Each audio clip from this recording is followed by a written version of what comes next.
Hello guys, welcome back to my YouTube channel. Dan seperti yang sudah aku bahas di video sebelumnya, kali ini aku akan membahas tentang kenapa ganti ke stang standar lagi.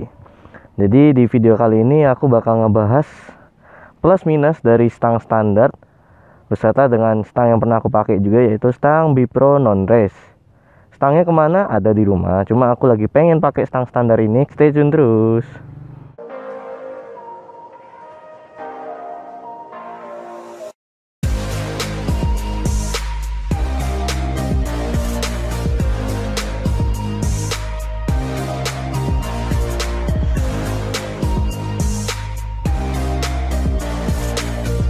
Ritual sih.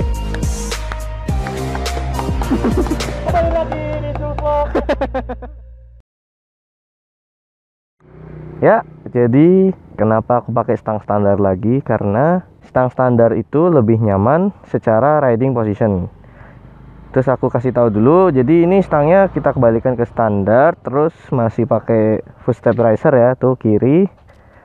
Dan ini yang bagian kanannya masih pakai sesuai settingan yang kemarin. Jadi yang diubah cuma benar-benar stangnya aja kembali ke standar.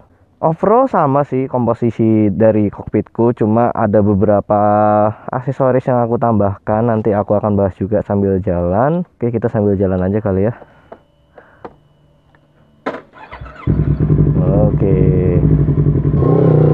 Oke, kita lanjut pembahasannya. Sejatinya Yamaha R25 2014 ini tuh stang bawaan dari pabriknya itu di upper yoke ya, di atas, dan dia tuh bukan tipe yang sport banget. Jadi secara riding position bawaannya itu masih tegak ya. Jika kita bandingkan sama R15 V2 pada waktu itu, apalagi sama R15 V3. Secara riding position jelas lebih nyaman karena dia lebih di atas ya, jadi menjadikan motor ini tuh ke arah apa, sport tourer, sport touring, bukan yang touring banget sih. Karena kalau motor touring pasti dia lebih naik lagi, lebih tegak lah posisinya kita. Jadi kalau dibuat jalan jauh pasti akan lebih nyaman dan lebih minim pegel di bagian punggung dan telapak tangan tentunya ya. Oke, yang kedua adalah khusus di aku ya, nggak tahu kalau di orang lain. Kalau buat ngevlog tuh point of view-nya lebih luas karena dia lebih tegak secara riding positionnya ya. Kalau kalian perhatiin, kalau di video vlog yang aku pakai stang tinggi ini, stang standar sama stang Bipro itu akan ada perbedaan ya. Dimana kalau di stang Bipro dia field of view ke kokpitnya tuh lebih sedikit dibandingkan dengan kalau stang standar ini. Ya itu penting nggak penting sih sebetulnya. Lalu kelebihan selanjutnya adalah kalau pakai stang standar ini kita tuh bisa, bukan bisa ya, memang bawaannya tuh ini ada pengamannya lagi di segitiganya, ada baut lagi buat pengunci stangnya, jadi lebih aman ya kalau amit-amit ada apa-apa. Karena bautnya dia ini kalau yang mengunci ke shocknya itu cuma satu, jadi ditambah di sini. Ini sama kayak konsepnya Bipro yang race ya, yang tipe race versionnya. Sedangkan kalau di Bipro non race itu dia nggak ada pengunci di segitiganya ini, tapi bautnya dia yang kunci ke shock ada dua. Lalu untuk kelebihan selanjutnya adalah dia kalau buat setting steering damper tuh lebih gampang ya, karena baut yang kunci ke shock ini kan cuma satu, jadi ini nggak gampang kena sama stangnya nih yang bagian sini ya. Oke, mungkin itu kelebihan dari menggunakan stang bawaan Yamaha R25 yang versi ini ya. Kalau R25 yang upside down ya, kan stangnya udah under yoke, tapi relatif masih tegak sih riding positionnya. Jadi lebih nunduk dikit daripada yang versi ini. Yang jelas secara kenyamanan dapet dan gak gampang pegel ya kalau dibawa jauh. Oke, kita lanjutkan ke kekurangan dari menggunakan stang standar Yamaha R25 ini ya. Berarti itu merupakan kelebihan dari menggunakan stang Bipro non race. Yang pertama adalah secara style ini, mungkin karena aku udah terbiasa ngelihat kalau pakai stang Bipro non race ya. Jadi kalau ngelihat pakai stang ini tuh pas berhenti atau pas di foto tuh kayak culun gitu loh.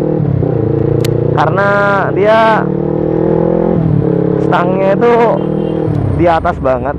Dilihat dari depan, dari samping itu gap antara fairing sama stangnya tuh jauh.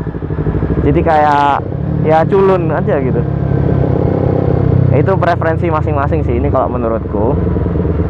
Nah, kekurangan yang selanjutnya adalah kalau buat kalian yang suka miring-miring, suka belok, atau bahkan untuk ke sirkuit ya, mungkin ini kurang cocok ya untuk kalian. Karena buat aku sendiri, kalau aku pakai stang Bipro non race itu setelah ganti ya, itu menambah handling sih.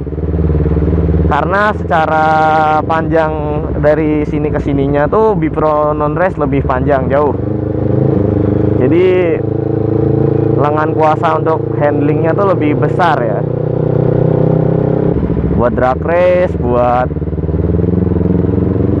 MT25 tuh tadi, buat sirkuit, dan lebih track oriented lah kalau buat Bipro. Meskipun sebetulnya ada Bipro yang race ya, itu lebih nunduk lagi secara derajatnya. Itu lebih pegel lagi. Lanjut, kekurangan selanjutnya adalah kalau kalian mau pakai ini lever guard, nah itu kalian harus pakai, istilahnya ada bandulan lagi yang di dalamnya. Karena ini dia kalau nggak dipakein lever guard atau pemberat stang tuh bakal getar-getar nih. Jadi kalau kalian ngegas atau apa tuh gitu, gak enak. Kalau di Bipro non race tuh dia nggak dikasih pun nggak masalah, karena dia stangnya nggak kopong ya, ada isinya. Bahkan kalau kalian mau masang ini kayak gini, bar end lah istilahnya, entah bar end pemberat atau lever guard, itu kalian tinggal pasang baut doang, nggak perlu pakai bandul dalam lagi. Ninja. Jadi kenapa nih aku ganti ke stang standar lagi? Ya lagi bosen aja sih pakai stang Bipro non race. Dan nanti gak nuntut kemungkinan aku bakal balik ke stang Bipro non race lagi, karena secara style tuh ini kurang ya. Ya ini cocoknya buat kalau lagi pengen pergi jauh-jauh. Nah ini pakai ini pasti lebih nyaman sih. Meskipun kalau pakai Bipro non race kemarin aku sempat ke Kopeng nggak ada masalah. Nah itu kurang lebihnya. Jadi kesimpulannya, kalau mau pakai stang, pemakaian stang standar nih buat orang-orang yang suka touring ya, atau yang nggak mau pegel lah istilahnya.